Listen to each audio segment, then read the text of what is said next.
O presidente da Câmara, Arthur Lira, pretende colocar em votação nos próximos dias a PEC da reforma administrativa. O texto flexibiliza regras para a contratação de servidores públicos e estabelece um sistema de avaliação aos funcionários. Segundo Lira, as novas regras não vão atingir os atuais servidores. Hoje, o presidente da Câmara terá uma reunião com os líderes partidários para discutir o assunto. O PT é contra o texto e tenta adiar ao máximo a votação. Se depender do PT, o texto vai ser votado apenas em 2024. De forma curiosa, 2 ministros de Lula já instituíram reformas administrativas quando eram governadores. Rui Costa, Casa Civil, e Camilo Santana. É bom lembrar que Rui Costa foi governador da Bahia e o Camilo Santana foi governador do Ceará. E para ajudar a entender um pouco essa tal reforma administrativa, estou com ele, o muso dos mercados, o homem que mais entende dos números, diretamente de Sucupira, Rodrigo Oliveira. Boa tarde, meu querido. Boa tarde, meu querido Wilson. Boa tarde aí a todos os nossos sucupirados que nos acompanham. Já vi até uma pergunta aqui sobre Petrobras, depois, se eu lembrar, eu respondo, hein? Eu já vou colocar aqui na lista, né? Porque é o nosso momento economia. Então a gente vai começar com uma reforma administrativa, depois a gente fala um pouco sobre o Apple e já entra sobre Petrobras. Isso. Rodrigo, rapidinho, para a gente aproveitar bem o teu tempo, bem o seu tempo e para nós podermos te aproveitar ao máximo, sem duplo sentido essa frase. Rodrigo, por que é importante para o mercado essa reforma administrativa? Ela é uma sinalização de que, de fato, o governo federal pretende cortar na própria carne, ao invés de só ficar pedindo coisas para o contribuinte? É isso? Esse é o raciocínio? É basicamente isso mesmo. A reforma administrativa ela seria uma forma de você dar um pouco mais de eficiência para o Estado na visão, tá? Do pessoal que não é servidor público. O servidor público ele tem o conhecimento dele lá dentro, né? Ele conhece melhor a máquina e reclama de algumas coisas, mas a ideia seria você conseguir medir eficiência de trabalho do servidor público, conseguir demitir servidor público se necessário for. É claro que isso abre, sim, uma brecha para perseguições políticas, mas a ideia é que a gente cresça, né? Como país, sejamos todos adultos.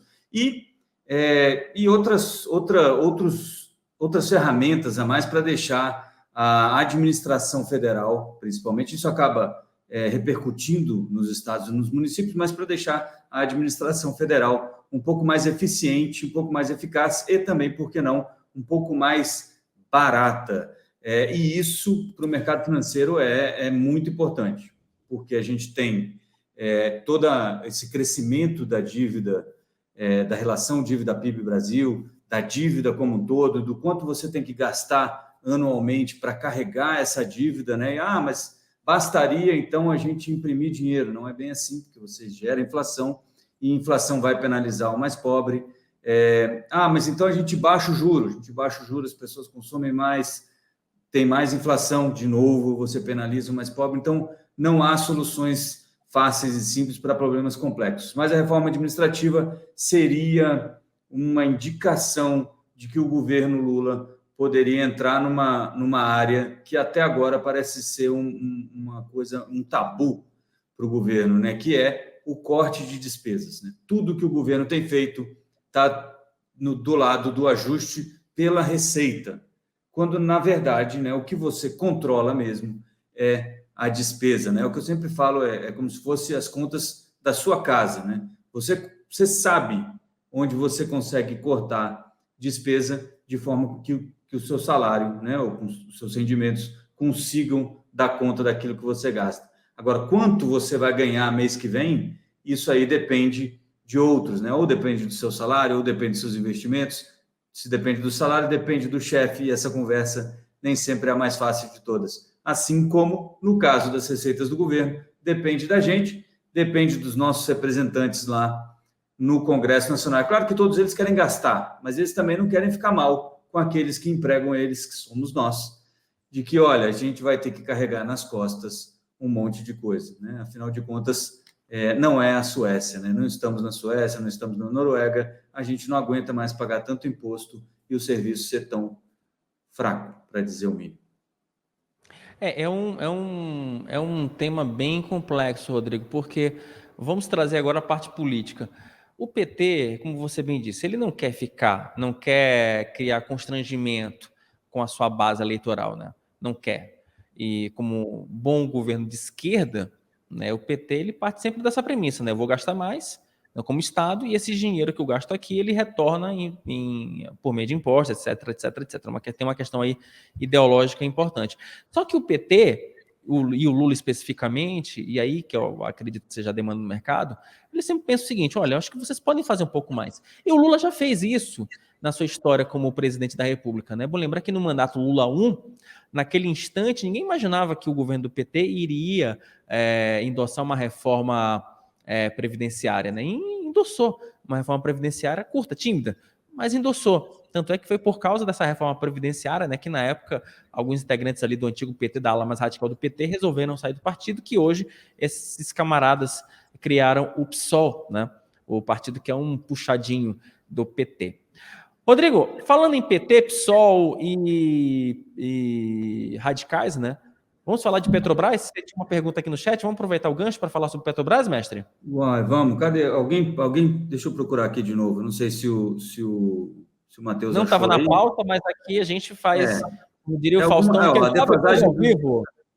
Jadir Neto, a defasagem dos preços de petróleo e a política de preços da Petrobras de segurar preços artificialmente. Eu não sei exatamente o que ele quer dizer com isso. Eu só li Petrobras aqui. Jadir, se você estiver por aí, dá uma renovada nessa pergunta aí que a gente dá uma olhada para você. Se quiser também, não é obrigatório, né? Só uma coisa sobre a reforma administrativa, Wilson. Esse negócio eu até estou para escrever um artigo, a gente até chegou a comentar sobre isso, estou para escrever um artigo sobre esse dilema que o governo Lula está encontrando agora, que é mais ou menos parecido exatamente lá com o comecinho do primeiro mandato, lá onde ele está entre um desrespeito ao fiscal, né, ou uma irresponsabilidade fiscal, e a traição à base, né? Lá naquele primeiro mandato foi a reforma da Previdência, que precisava ser feita, senão o país ia de mal a pior, e dessa vez tem aí os mínimos constitucionais de saúde, educação, tem a reforma administrativa, tem que ter algum corte nas despesas, porque a gente já sabe que não vai ter receita para cumprir a meta fiscal. Então, naquela vez, ele traiu a base. Eu acho que temos uma chance razoável disso acontecer de novo dessa vez. O Dave Brombach aqui coloca no chat uma questão que eu acho importante nessa discussão sobre reforma administrativa, né?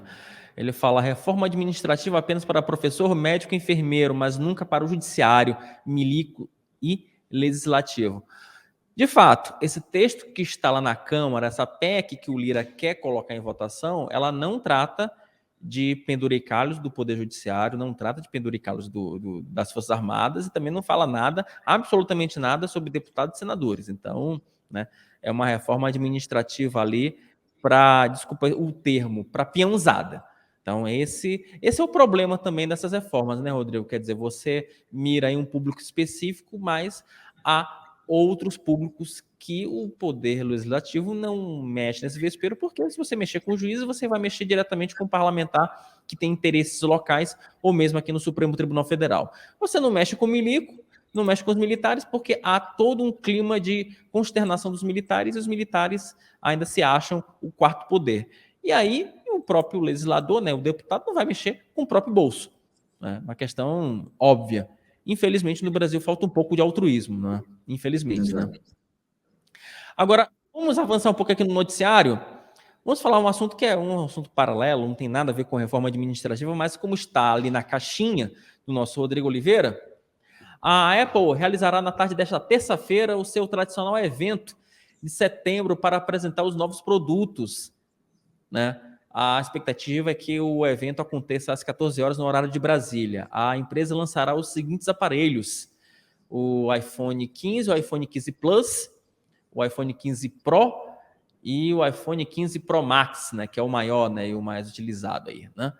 Duas atualizações de seu relógio inteligente também devem ser anunciadas, né? O Apple Watch Series 9 e o Apple Watch Ultra 2. Rodrigo Oliveira, você que é Apple maníaco.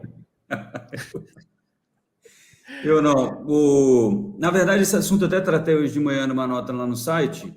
Não para falar do iPhone 15, que, como diz a minha filha de 11 anos, toda vez, hoje vai ter lançamento do iPhone, então eles vão mudar a câmera de lugar, né? E vão cobrar 3, 4 mil reais a mais por isso. Mas não é isso, né? Eu, obviamente estou brincando, viu, gente? O pessoal aí que é mais fanático pela Apple. Mas eu estava falando sobre isso porque setembro, desde 2012, se não me falha a memória, desde 2012, é o mês em que a Apple faz os lançamentos dos novos iPhones, né? Só em 2020, se não me falha a memória, 2020, que esse lançamento foi para outubro e não foi feito em setembro. Mas se você pega os meses de setembro, eu estava brincando justamente com essa estatística, né? Os meses de setembro, em geral, são meses em que a ação da Apple tem desvalorização, né? 8 dos 11 anos em setembro houve desvalorização das ações da Apple no mês de lançamento do iPhone. Então, para quem é um entusiasta e gostaria, né, de fazer parte, virar sócio da Apple, talvez seja uma boa chance aí para comprar. Isso não é uma recomendação, hein, gente? Uma boa chance para comprar ações da Apple agora no finzinho do mês de setembro, né? Neste mês específico, a ação já cai 4,53, tirando um e pouquinho que está caindo hoje, mas é uma empresa que tem crescido exponencialmente aí nos últimos anos. Então, um investimento que às vezes é aquele que o investidor está esperando, né? Olha, se você estava esperando, talvez setembro seja o melhor mês para a entrada, viu? Achei aqui a pergunta sobre a Petrobras, o Wilson, posso responder? O espaço é seu. O Renato Nogueira está dizendo, eu vou tomando de assalto, né?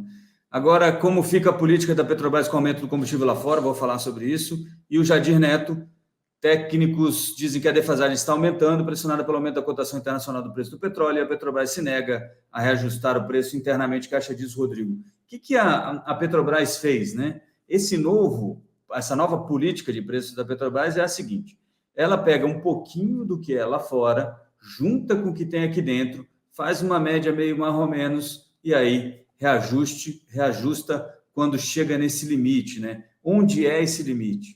Pelo reajuste passado, é mais ou menos uns 30% de defasagem. Hoje o diesel está com 17% de defasagem e a gasolina está mais ou menos 10% de defasagem. Isso aí é dados da Associação Brasileira de Importadores de Combustível, tá?